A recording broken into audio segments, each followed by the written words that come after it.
Hai, jadi sebelum ini Anda telah pun belajar tentang pelbagai teknik, iaitu teknik pengintakan, larayan, peniskalan, dan pelbagai teknik dalam ASK. Saya rasa buat masa ini ataupun setakat ini Anda sudah faham bahawa Anda belajar ASK ini, Asas Sains Komputer, bukannya untuk bermain game, bukan untuk surfing internet, bukannya untuk bersukaria. Malahan pada masa ini anda harus tahu bahawa anda belajar ASK khusus untuk menyelesaikan masalah. Jadi di situlah masuk tajuk yang kita akan belajar pada hari ini, iaitu tajuk menyelesaikan masalah menggunakan aspek penting. Tajuk ini tidak susah.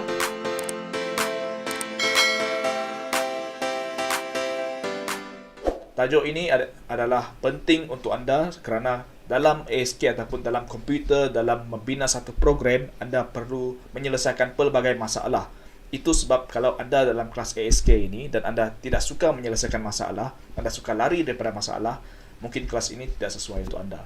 Okey, jadi tanpa membuang masa, kita lihatlah bagaimana untuk menyelesaikan sesuatu masalah dengan menggunakan aspek-aspek penting sahaja. Jadi, untuk membuat keputusan berdasarkan aspek penting, kita lihat kepada buku teks anda, iaitu muka surat 11. Ada pelajar yang bertanya kepada saya, "Cikgu, di manakah anda boleh mendapatkan buku rujukan yang terbaik untuk saya belajar?" Bagi saya, buku teks anda lah rujukan yang terbaik untuk ASK buat masa ini. Kalau anda sudah boleh buat semua latihan dalam buku teks, barulah anda cari buku rujukan lain yang lebih sukar. Banyak pelajar bagi saya masih tidak dapat menyelesaikan masalah dalam buku teks, jadi kenapa anda nak pergi buat latihan dalam buku yang lebih susah lagi? Okay. Jadi fahamkanlah buku teks dulu, baru anda pergi kepada tajuk-tajuk lain ataupun buku-buku lain yang lebih advance. Jadi di sini saya akan memberitahu ataupun menerangkan tentang tajuk pada muka surat 11. Okay. Di sini terus diberikan satu masalah, iaitu seorang postman telah ditugaskan menghantar surat kepada 7 buah kampung, seperti yang anda lihat pada rajah 1.0. Pada rajah tersebut, ada beberapa syarat yang telah dikenakan, yang sudah ditulis pun dalam buku teks tersebut, iaitu laluan anda tidak boleh melalui laluan A hingga D, dan anda mesti mencari jalan yang paling singkat. Okay. Jadi apa yang anda nampak di sini, apa yang anda nampak di sini adalah peta laluan yang ada. Semuanya ditulis jarak di antara satu destinasi ke satu destinasi lain. Jadi bagaimana anda ingin menyelesaikan masalah ini? Pertama kali adalah anda perlulah untuk menyenaraikan semua laluan yang ada di sini. Tetapi sebelum anda melakukan semua apa-apa penyelesaian, anda perlulah melihat kepada perkara-perkara ataupun syarat-syarat untuk menyelesaikan masalah tersebut. Oleh itu, anda perlu melihat kepada aspek penting yang sudah saya senaraikan di sini, iaitu satu, laluan satu ataupun laluan A dan D tidak boleh dilalui sebab dia rosak. Dan yang kedua, anda kenalah mencari laluan yang paling singkat. Dan yang ketiga, ini tidak tertulis dalam buku teks anda, tetapi saya tambah, anda tidak boleh melalui kampung yang sudah anda lawati, ataupun postman tersebut tidak boleh melalui kampung ataupun destinasi yang sudah dilawati. Mengapa? Sebab kalau postman itu terpaksa melalui kampung yang sama 2 kali, ini bermaksud dia sudah membuat satu kitaran, dan secara automatik itu akan menambahkan jarak perjalanan dia. Jadi kita mesti melihat kepada 3 aspek penting ini.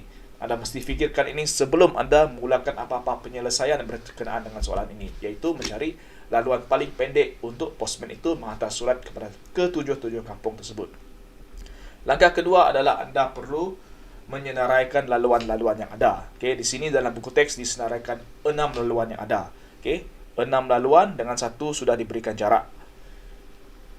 Untuk pengetahuan anda, laluan ini ataupun rajah 1.11 ini hanya menunjukkan laluan-laluan yang mungkin, tetapi anda tidak perlu mengira semua laluan. Kenapa? Sebab anda kena lihat balik kepada aspek penting yang ada, iaitu laluan A dan D tidak boleh dilalui. Secara automatik apabila laluan A dan D tidak boleh dilalui, 3 daripada laluan tersebut tidak perlu anda senaraikan, tidak perlu anda guna pakai. Jadi anda cuma perlu menyenaraikan 3 laluan yang di atas sahaja, iaitu yang melalui B. Contohnya lah, postman itu melalui daripada pusat A. Soalan itu tidak menyatakan bahawa, kalau anda lihat balik kepada soalan ini tidak ada menyatakan bahawa postman itu bermula daripada kampung A. Dia cuma kata dia perlu menghantar surat kepada 7 kampung tersebut. Oleh itu, anda apabila menyelesaikan masalah ini tidak perlu bermula di kampung A sahaja. Anda boleh mula di mana-mana kampung yang anda mahu. Syaratnya adalah laluan A dan D tidak boleh dilalui. Okay, saya rasa ini adalah satu komponen yang penting sebab ramai di antara kita mungkin fikir cara penyelesaiannya satu sahaja. Tapi dalam ASK kita ada banyak cara penyelesaian. Dalam hidup ini kita ada banyak cara untuk menyelesaikan masalah. Jadi kita jangan fikirkan laluan itu satu sahaja. Kalau kamu fikir satu benda itu diselesaikan dengan satu cara sahaja, kamu akan cepat stres.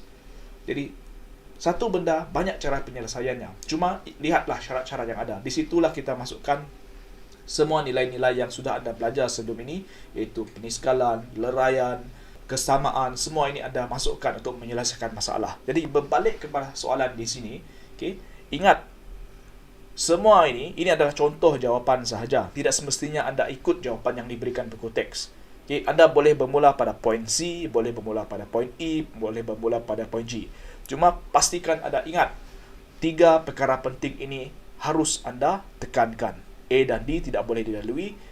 Laluan Anda mesti yang paling singkat. Okay, Anda mencari laluan yang paling singkat dan Anda harus mengelakkan kampung yang sudah Anda lewati. Okay. Dan ini adalah disebabkan A dan D tidak boleh dilalui. Jadi di sini 3 laluan sudah pun Anda cancelkan, Anda tidak guna lagi. Jadi laluan yang ada, okay, automatically laluan 1, 2, 3 sahaja yang Anda perlu kira. 4, 5, 6 tidak perlu Anda kira. Jadi ingat, seperti yang saya katakan tadi, Anda tidak perlulah untuk menyenaraikan seperti ini.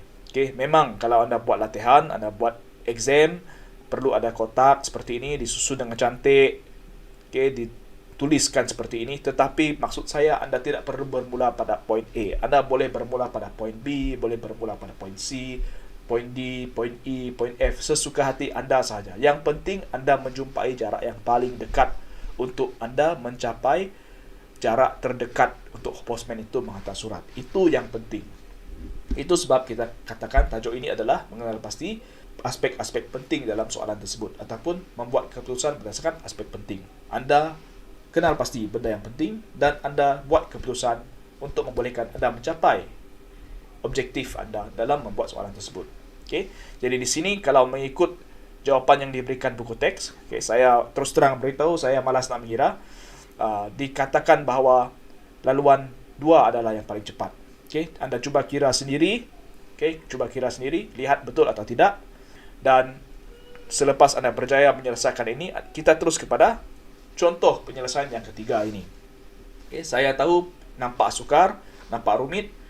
Abaikan bahagian bawah ini. Langkah-langkah penyelesaian ini. Abaikan. Tutup. Tak perlu Anda baca. Apa yang perlu adalah Anda baca bahagian atas, iaitu apa arahan yang diberikan. Anda seorang jurutera dalam sebuah syarikat telekomunikasi yang ingin menyambung kabel kepada 10 menara telekomunikasi.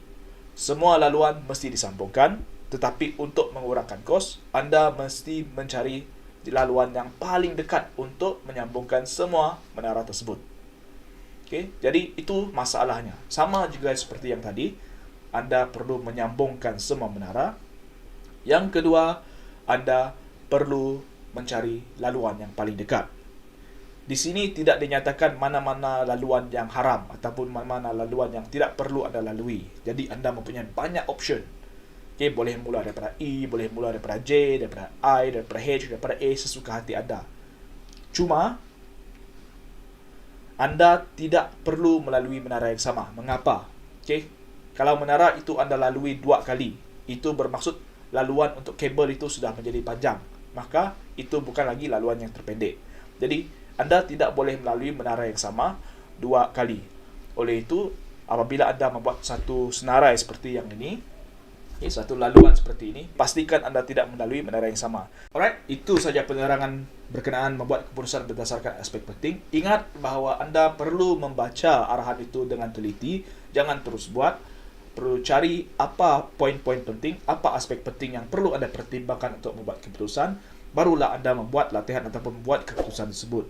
Okay? Ini adalah sama seperti Anda membuat penyelesaian kepada apa-apa masalah dalam dunia. Jangan buat keputusan berdasarkan aspek-aspek yang kecil. Cari yang penting. Itu saja daripada saya hari ini. Saya harap Anda faham. Terima kasih kerana menonton dan selamat belajar ASK.